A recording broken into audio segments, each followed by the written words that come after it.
بسم الله الرحمن الرحيم. الحمد لله وكفى وسلام على عباده الذين اصطفى، أما بعد فأعوذ بالله من الشيطان الرجيم. بسم الله الرحمن الرحيم. ولو ترى إذ المجرمون ناكسوا رؤوسهم عند ربهم ربنا أبصرنا وسمعنا فارجعنا نعمل صالحا إنا موقنون. صدق الله مولانا العظيم.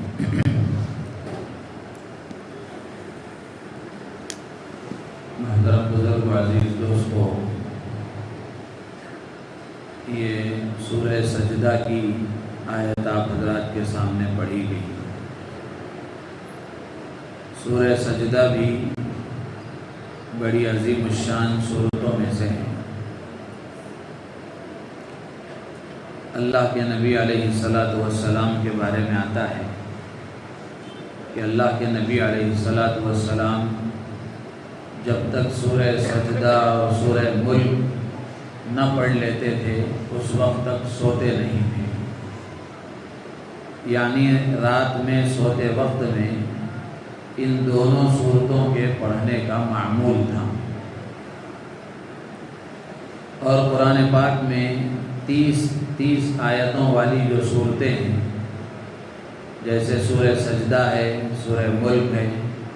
اور اسی طرح سورہ فجر ہے، عذاب قبر سے حفاظت کے لیے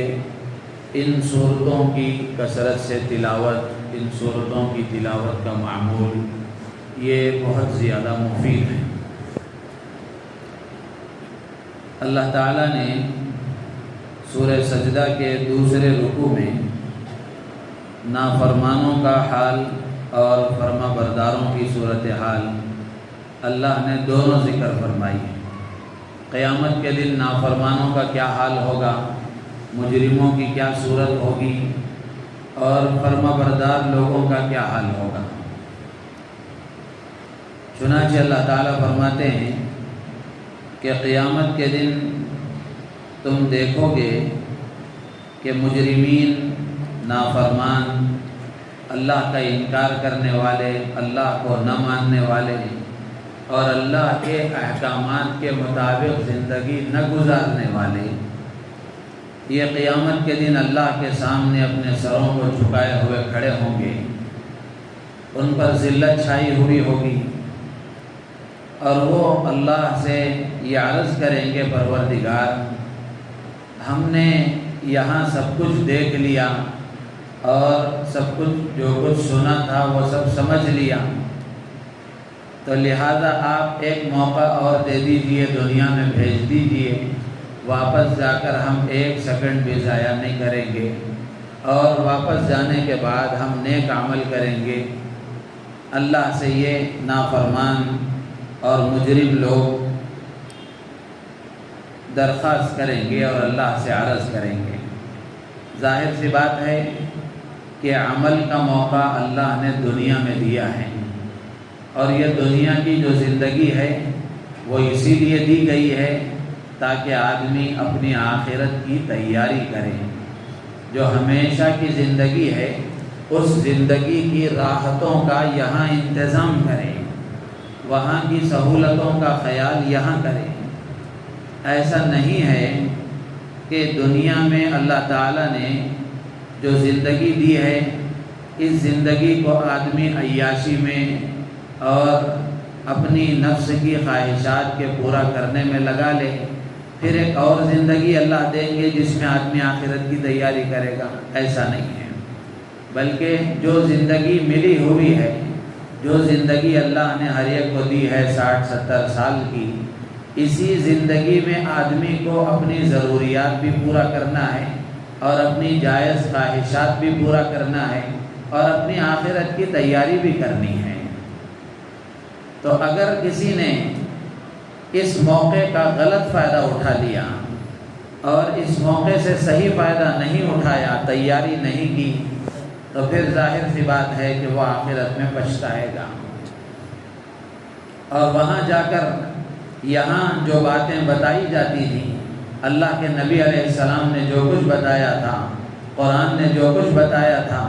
وہ ساری چیزیں وہاں آنکھوں کے سامنے جب نظر آئیں گی تو بندہ اس وقت میں دیکھ کر کہے گا پروردگار اب سب چیزیں آنکھوں کے سامنے آ گئی اور کانوں سے سب چیزیں سن لی، لہذا ایک موقع اور دے دیجیے۔ تو ظاہر سی بات ہے کہ دوبارہ دنیا میں آنے کا موقع ملنے والا نہیں ہے۔ تو یہ نافرمانوں کی صورتحال ہوگی،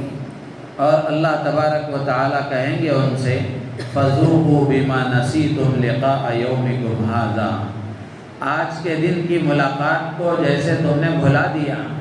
یعنی آخرت کو بھلا کر تم نے زندگی گزاری، آج کے دن کا تمہیں خیال نہیں آیا، تمہیں اس بات کا استحضار نہیں رہا کہ ایک دن مرنا ہے، منو مٹی نیچے تنے تنہا سونا ہے، پھر قیامت کے دن اللہ کے سامنے تنے تنہا اپنی زندگی کا لمحے لمحے کا قطرے قطرے کا حساب دینا ہے۔ اس کا استحضار تمہیں نہیں تھا، اور تم نے آخرت کو بھلا کر، آخرت کو پس پشت ڈال کر تم نے زندگی گزاری، تو اب اس غفلت کا مزہ یہاں چکھو، اس غفلت کا، ان عیاشیوں کا، ان نافرمانیوں کا اور ان غلط کاموں کا مزہ تم یہاں چکھو۔ فذوقوا، اللہ کہیں گے جیسے تم نے وہاں ہمیں بھلا دیا، آج تمہارا کوئی پرسان حال نہیں ہے، یہاں ہم تمہیں بھلا دیں گے۔ انا نسیناکم، ہم نے یہاں تمہیں بھلا دیا، یعنی ہماری رحمت سے تمہیں کوئی فائدہ نہیں پہنچے گا۔ وذوقوا عذاب الخلد بما کنتم تعملون، جو عمل تم نے کیے ہیں اب اس کا مزہ چکھتے رہو۔ آگے اللہ تعالیٰ ایمان والوں کے، فرما برداروں کے حالات بیان کرتے ہیں۔ اللہ فرماتے ہیں کہ ہماری بات وہ لوگ مانتے ہیں، ہماری آیتوں پر وہ لوگ ایمان لاتے ہیں کہ جب ان کے سامنے ہمارا تذکرہ کیا جاتا ہے، ہمارا ذکر کیا جاتا ہے، ہماری آیتیں پڑھ کر سنائی جاتی ہیں، ہمارے احکامات بتائے جاتے ہیں، تو وہ عاجز ہو کر فرما بردار بندے کی طرح ہماری آیتوں کے سامنے جھک جاتے ہیں، ہمارے احکامات کے سامنے جھک جاتے ہیں، اور اپنے پروردگار کی تعریف اور تسبیح بیان کرتے ہیں، اور وہ تکبر نہیں کرتے، اپنے آپ کو بڑا نہیں سمجھتے ہیں۔ تکبر کا مطلب ہے آدمی اپنے آپ کو بڑا سمجھے۔ اللہ کے نبی نے فرمایا تکبر دو چیزوں کا نام ہے، ایک بطر الحق اور غمط الناس، لوگوں کو حقیر سمجھنا اور حق بات کا انکار کرنا، یہ تکبر ہے۔ کہ جب آدمی سے کوئی غلطی ہو اور اس کے سامنے اس کی وضاحت کی جائے یا اس کو سمجھایا جائے تو آدمی حق بات کے ماننے سے انکار کرے، یہ متکبر کی پہچان ہے، اور سامنے والے آدمی کو حقیر سمجھے، اپنے کو برتر، اعلیٰ، اولا، عرفہ، بہتر سمجھے، تو یہ تکبر ہے۔ اللہ فرماتے ہیں کہ ہمارے فرما برداروں کے اندر یہ بیماری نہیں ہوتی، ان کے اندر تکبر کا کیڑا نہیں ہوتا، وہ اپنے آپ کو بڑا نہیں سمجھتے، بلکہ تواضع کے ساتھ اپنے آپ کو چھوٹا سمجھتے ہوئے زندگی گزارتے ہیں۔ پھر آگے اللہ فرماتے ہیں تتجافى جنوبهم عن المضاجع، ان کے پہلو بستروں سے راتوں میں الگ رہتے ہیں۔ يدعون ربهم خوفا وطمعا، وہ ڈرتے ہوئے، ڈر کے ساتھ اور اللہ سے امید کے ساتھ اپنے پروردگار سے دعا مانگتے ہیں، اللہ کو پکارتے ہیں۔ وَمِمَّا رَزَقْنَاهُمْ يُنْفِقُونَ، اور ہمارے دیے ہوئے میں سے کچھ خرچ کرتے ہیں۔ اس میں اللہ تعالیٰ نے پہلی جو صفت بیان فرمائی کہ وہ ان کے پہلو بستروں سے الگ رہتے ہیں، یعنی مطلب یہ ہے کہ وہ رات میں اللہ کی عبادت کرتے ہیں، اپنے بستروں سے اٹھ کر اپنی میٹھی نیند کو چھوڑ کر اللہ کی عبادت کرتے ہیں، تہجد پڑھتے ہیں، رات کا قیام کرتے ہیں۔ یہ اللہ کے خصوصی بندوں کی پہچان ہے۔ سنن ابن ماجہ میں ہے کہ ان اہل التہجد اہل الخصوصیت عند اللہ، کہ تہجد پڑھنے والے یہ اللہ کے خاص بندے ہیں۔ اور تہجد کے بارے میں اللہ کے نبی علیہ السلام نے حدیث میں بڑی فضیلتیں بیان فرمائیں، اس کے فائدے بیان فرمائیں کہ رات کی عبادت کا آدمی کی زندگی پر کیا اثر پڑتا ہے۔ اللہ کے نبی علیہ السلام نے تہجد کے بارے میں فرمایا افضل الصلاة بعد الفریضة صلاة اللیل، کہ فرض نمازوں کے بعد سب سے افضل نماز نوافل میں وہ رات کی نماز ہے، تہجد ہے۔ اور اللہ کے نبی علیہ السلام نے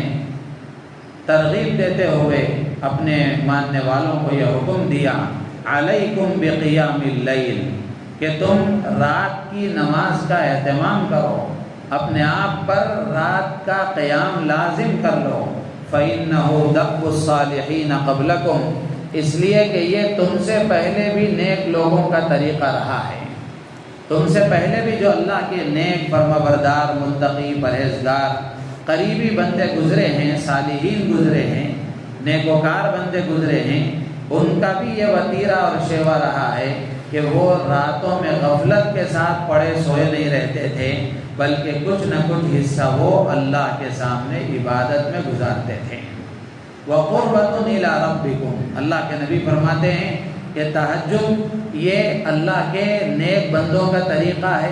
وَقُرَّةٌ إِلَىٰ رَبِّكُمْ، اور اللہ کا قرب حاصل کرنے کا ذریعہ ہے۔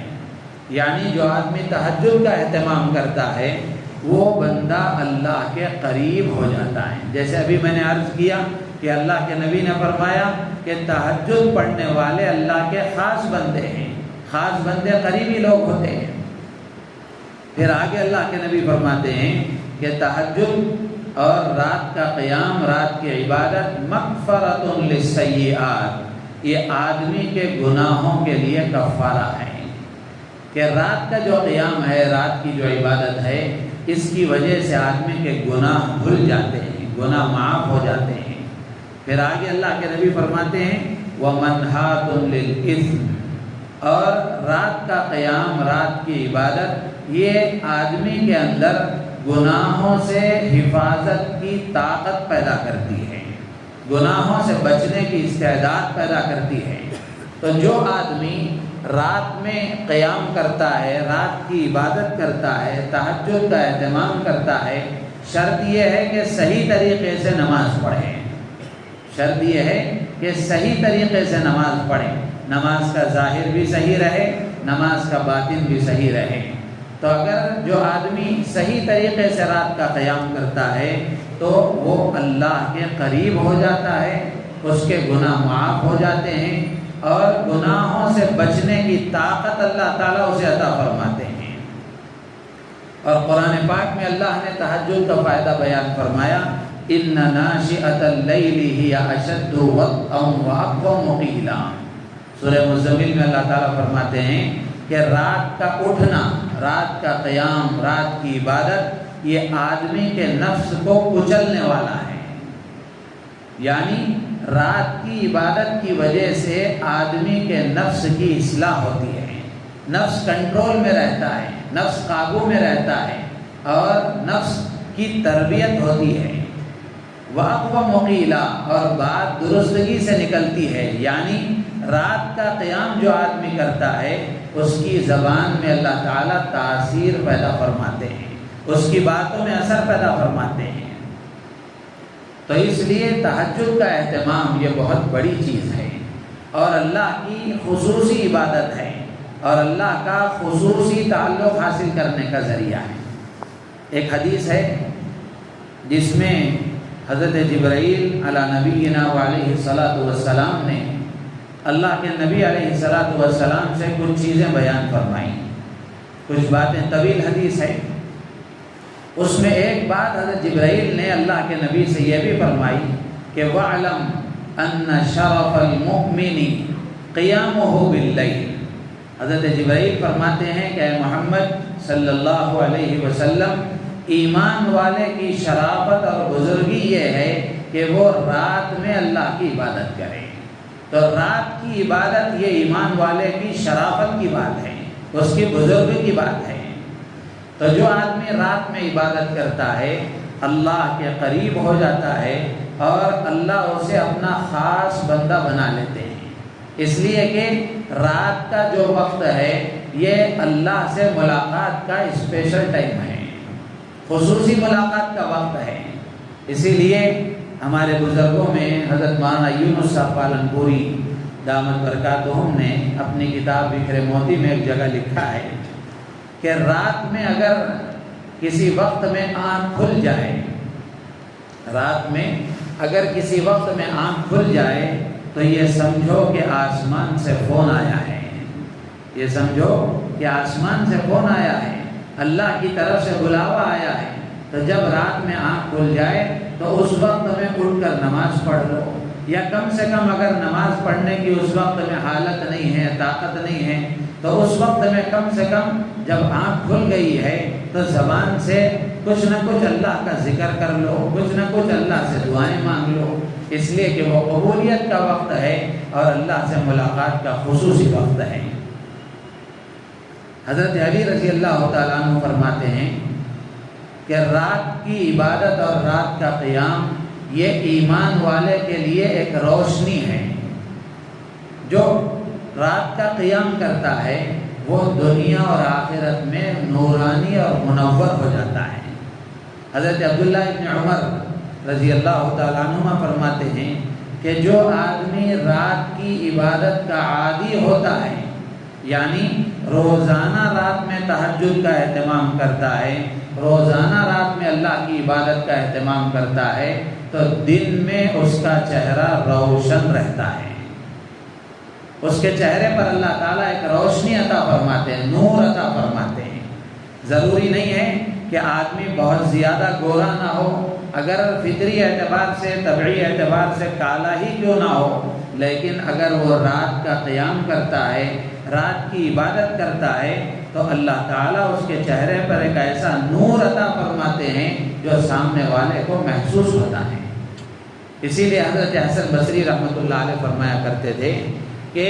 رات کے قیام کی لذت وہی معلوم کر سکتا ہے جو رات کا قیام کرتا ہے، یعنی یہ باتیں صرف بولنے سے معلوم نہیں ہوتی، کرنے سے سمجھ میں آتی ہے۔ تو رات کے قیام کی لذت وہی جان سکتا ہے جو اس میں مشغول ہوتا ہے۔ حضرت عمر فاروق رضی اللہ تعالیٰ عنہ فرماتے ہیں کہ اگر میں رات میں قیام نہ کروں تو دن میں مجھے طاقت نہیں ملتی، دن میں مجھے قوت نہیں ملتی۔ تو اس لیے اللہ تبارک و تعالیٰ نے اپنے خاص متقی پرہیزگار اور ایمان والے بندوں کی صفات ذکر کرتے ہوئے قرآن میں سورہ زاریات میں اللہ نے فرمایا کہ کانوا قلیلا من اللیل ما یہجعون، کہ میرے جو خاص بندے ہیں، میرے جو پرہیزگار متقی بندے ہیں، وہ پوری رات سونے میں نہیں گزارتے، بلکہ رات کا کچھ حصہ یا رات کا اکثر حصہ میرے سامنے عبادت میں گزارتے ہیں، مجھ سے راز و نیاز کے ساتھ گزارتے ہیں۔ تو اس میں بھی اللہ تعالیٰ نے اپنے خاص بندوں کی صفت بیان فرمائی کہ تتجافی جنوبہم عن المضاجع، کہ ان کے پہلو بستروں سے الگ رہتے ہیں، یعنی رات میں کچھ نہ کچھ وقت وہ عبادت میں گزارتے ہیں۔ ماشاءاللہ رمضان کا مبارک مہینہ ہے، سحری میں اٹھتے ہیں تو رمضان میں کچھ نہ کچھ اہتمام ہو جاتا ہے تہجد کا۔ تو یہ کیسی تعجب خیز بات ہے کہ آدمی کسی سے ایک 10-12 دن، 8 دن، 10 دن، 20 دن، 30 دن، 40 دن کسی کے ساتھ ملتا ہے یا کوئی کام کرتا ہے تو آدمی اس کا عادی ہو جاتا ہے اور اس آدمی سے انسیت پیدا ہو جاتی ہے، لیکن اعمال کے ساتھ ہمارے تعلق کی بات جب آتی ہے تو جیسے ہی رمضان جاتا ہے وہ سارے اعمال ختم ہو جاتے ہیں۔ جبکہ دنیا کے معاملے میں اور دیگر چیزوں میں اگر کسی کو کسی گناہ کے چھوڑنے کی بات کہی جائے تو آدمی کہتا ہے کہ حضرت عادت ہو گئی ہے، چھوٹتی نہیں ہے، عادت ہو گئی ہے، چھوٹتی نہیں ہے۔ تو یہ ایک مہینہ جو تہجد کی عادت ہوئی، جیسے ہی چاند نظر آیا وہ کیسے ختم ہو جاتی ہے۔ تو اس لیے ہم روزانہ تہجد میں اللہ سے یہ دعا مانگیں کہ اللہ آپ نے رات میں اٹھنے کی توفیق رمضان کے مقدس مہینے میں دی ہے، تو یہ توفیق سال بھر دیتے رہی ہے، یہ توفیق زندگی بھر باقی رکھی ہے۔ ہاں رمضان میں زیادہ وقت لگتا ہے، تو ہمیں غیر رمضان میں کچھ نہ کچھ وقت تو تہجد میں لگا لینا چاہیے، اس لیے کہ یہ اپنے اندر بہت فائدے رکھتی ہے، اللہ کا خصوصی تعلق نصیب ہوتا ہے، گناہوں سے حفاظت کی طاقت پیدا ہوتی ہے، گناہوں سے بچنے کی استعداد پیدا ہوتی ہے، آدمی کے گناہ دھلتے ہیں، چہرہ روشن ہوتا ہے، اور تہجد کا جو وقت ہے یہ دعاؤں کی قبولیت کا وقت ہے۔ اللہ تعالیٰ آسمان دنیا پر آتے ہیں اور اعلان کرتے ہیں، ہے کوئی مغفرت طلب کرنے والا کہ میں اس کی مغفرت کروں، ہے کوئی اپنی حاجتیں پیش کرنے والا کہ میں اس کی ضرورتیں پوری کروں۔ تو تہجد کا جو اہتمام کرتا ہے اس کی دعائیں قبول ہوتی ہیں، اس کی ضرورتیں پوری ہوتی ہیں۔ آدمی دن بھر اپنی ضرورتوں کا شکوہ کرتا ہے، شکایتیں کرتا ہے، جبکہ ان ضرورتوں کے پورا کرنے کا انتظام اللہ نے رات میں رکھا ہے، تو رات میں اللہ کے سامنے مانگے۔ اور ایک صفت اللہ فرماتے ہیں یدعون ربهم خوفا وطمعا، کہ وہ اپنے رب سے ڈرتے ہوئے پکارتے ہیں، امید کے ساتھ پکارتے ہیں۔ یہ ایمان کی علامت ہے کہ آدمی کے اندر اللہ کا ڈر اور خوف بھی رہے اور اللہ کی ذات سے امید بھی رہے۔ امام غزالی رحمۃ اللہ علیہ نے لکھا ہے کہ جوانی میں اللہ کا خوف غالب ہونا چاہیے، جوانی میں اللہ کا خوف غالب ہونا چاہیے، تاکہ آدمی جوانی کے غلط تقاضوں کی طرف نہ چلے جائے،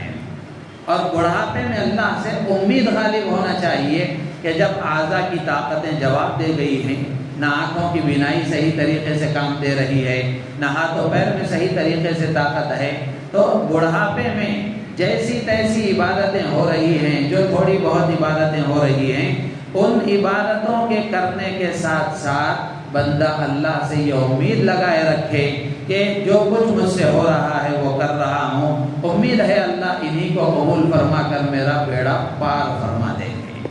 جوانی میں آدمی اس پر قناعت نہ کرے، بلکہ عمل کرنے کے بعد بھی ڈرتا رہے، پتہ نہیں میرا یہ عمل اللہ کے یہاں قبول ہوا کہ نہیں ہوا،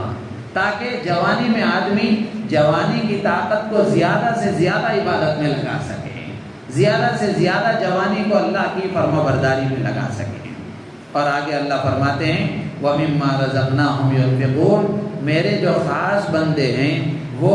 خرچ کرنے کا مزاج رکھتے ہیں، بچا بچا کر، روک روک کر، گن گن کر، اٹھا اٹھا کر رکھنے کا مزاج نہیں رکھتے، بلکہ میرے جو خاص بندے ہیں وہ سخی ہوتے ہیں، بخیل نہیں ہوتے ہیں۔ سخاوت یہ اللہ کو پسند ہے، بخالت اللہ کو پسند نہیں ہے۔ جس کو اللہ نے جو دیا ہے وہ آدمی اس میں سے اللہ کو راضی کرنے کے جذبے کے ساتھ اور اللہ سے بدلہ لینے کے جذبے کے ساتھ، کسی پر احسان جتانے کے لیے نہیں، کسی کو دکھانے کے لیے نہیں، کسی کو نیچا اور اونچا دکھانے کے لیے نہیں، بلکہ اللہ کو راضی کرنے کے جذبے کے ساتھ اور اللہ سے بدلہ لینے کے جذبے کے ساتھ جو آدمی خرچ کرتا ہے، ایسا خرچ کرنے والا اللہ کو پسند ہے۔ اور اللہ نے اس میں فرمایا کہ خرچ کرنے کی جو ترغیب ہم تمہیں دے رہے ہیں، اس میں تمہارا کچھ نہیں ہے، یہ ہمارا دیا ہوا ہے، یہ ہمارا دیا ہوا ہے۔ آدمی کہتا ہے نا میرا مال میری مرضی، میرا جسم میری مرضی، میں جو پہنوں، جو کھاؤں، جہاں خرچ کروں، یہ سوچ مسلمان کی نہیں ہے، قارونی سوچ ہے۔ یہ قارون کی سوچ ہے، اللہ کے نافرمان کی سوچ ہے کہ آدمی میرا مال کہے۔ قرآن میں اللہ نے فرمایا کہ جب حضرت موسیٰ نے قارون سے فرمایا تھا کہ مال کی زکوٰۃ ادا کر، تو قارون نے اس وقت کہا تھا کہ یہ تو میرا مال ہے، یہ تو میرا مال ہے۔ تو اس لیے اللہ کے جو بندے ہیں، خاص بندے، وہ سخی ہوتے ہیں، خرچ کرنے والے ہوتے ہیں، اور اللہ کی رضا کے لیے خرچ کرنے والے ہوتے ہیں۔ آگے اللہ تعالیٰ نے ان بندوں کے لیے جو نعمتیں تیار کی ہیں، جو نعمتیں، راحتیں اور ان کے لیے آسائشیں، سہولتیں جو اللہ نے رکھی ہیں جنت میں، آخرت میں، ان کا اللہ نے تذکرہ کرتے ہوئے فرمایا کہ کوئی آدمی جان نہیں سکتا، کسی کے وہم و گمان میں نہیں آ سکتا کہ جنت میں اللہ نے کیسی نعمتیں رکھی ہیں۔ اللہ تعالیٰ سے دعا ہے اللہ تعالیٰ ہم سب کو ان باتوں پر عمل کی توفیق عطا فرمائے۔ اور اللہ تعالی ہم سب کو ان صفات کو اپنے اندر پیدا کرنے کی توفیق عطا فرمائے۔ سبحان اللہ و بحمدہ، سبحانک اللہم و بحمدک۔